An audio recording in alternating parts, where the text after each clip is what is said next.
ठीक है भाई, मैंने मान लिया 40,000 का है सुनील ये, लेकिन फिर मन में विचार आया ठीक है बड़े पैसे वाले लोगों के लिए होगा ये, लेकिन मिडिल क्लास के लिए भी ये है। बोलो क्यों?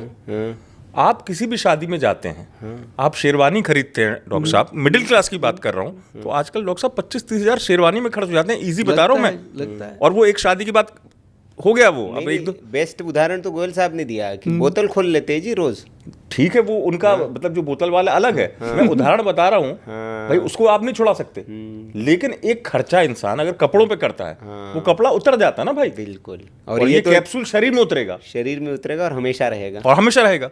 अच्छा, जरूरी शरीर है, कपड़ा जरूरी कपड़ा जरूरी नहीं है। कपड़ा तो आता तो गोयल साहब इसमें एक प्रश्न मेरा और आया कि कई लोगों के मन में भाव आ रहा होगा, ये मेरे मन में भी आया, क्योंकि चूंकि नाम इसका ऐसा है कीड़ा जड़ी, आप कहेंगे जी ये तो नॉनवेज हो गया, तो ये इसके जरा भ्रम ये दूर कर दीजिए कि नॉनवेज है कि ये वेजिटेरियन है। बॉडी के कीड़े जिंदा करने के लिए कीड़ा जड़ी है। बहुत बढ़िया। जो कीड़े मर जाते हैं। हाँ। मतलब नाम पता है क्या होता है, जैसे कोई चीज है, अब जैसे एक जटामांसी है, जड़ी बूटी, अब जैसे साधु संतों के सर पे जटाएं होती हैं, वो वैसी है, उसका नाम हमारे पूर्वजों ने जटामांसी रख दिया। तो ये एक साल पंजा है, उसको लोग हाथ के पंजों जैसा है, उसका नाम पंजा रख दिया।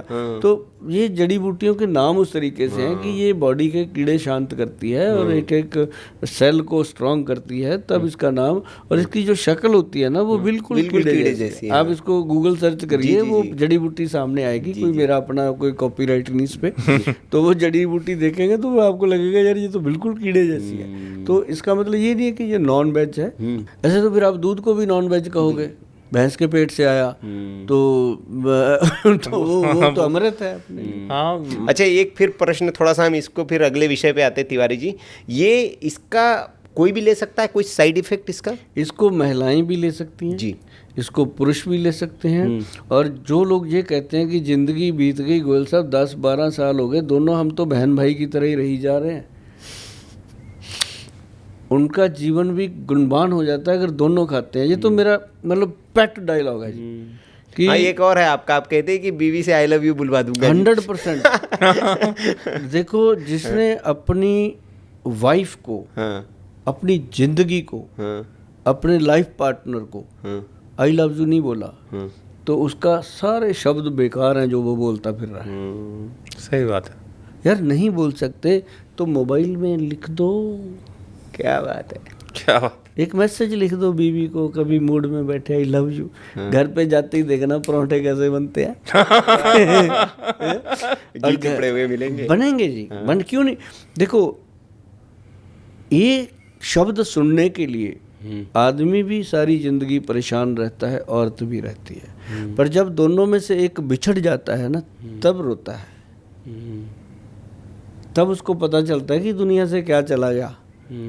और ये चीज़ें ना जी मैंने नज़दीक से देखी हैं। अब देखो मेरा गला भर रहा है, मैंने नज़दीक से देखी हैं जी, मेरे दोस्तों को देखा है मैंने, इतने स्ट्रांग लोगों को देखा है जो मतलब बड़े बड़े तूफानों से नहीं डरे, जब उनको लगा कि यार मेरी बीवी को कैंसर हो गया, रोते देखा मैंने। मतलब उसकी कदर करो। मतलब अगर आप दिन में 1-2 बार या हफ्ते में 10 दिन में भी 1-2 बार उसको पूछ लेते हो कि यार उधर मम्मी की तरफ क्या हाल चल रहा है, वो जो अपना तेरा भाई है बड़ा, वो साला मेरा, वो कोई काम धंधा करता नहीं, क्या उसकी रोटी पानी ठीक चल रही है, नहीं तू भेज दिया कर 2-4 हज़ार रुपया उसको, क्या फर्क पड़ता है।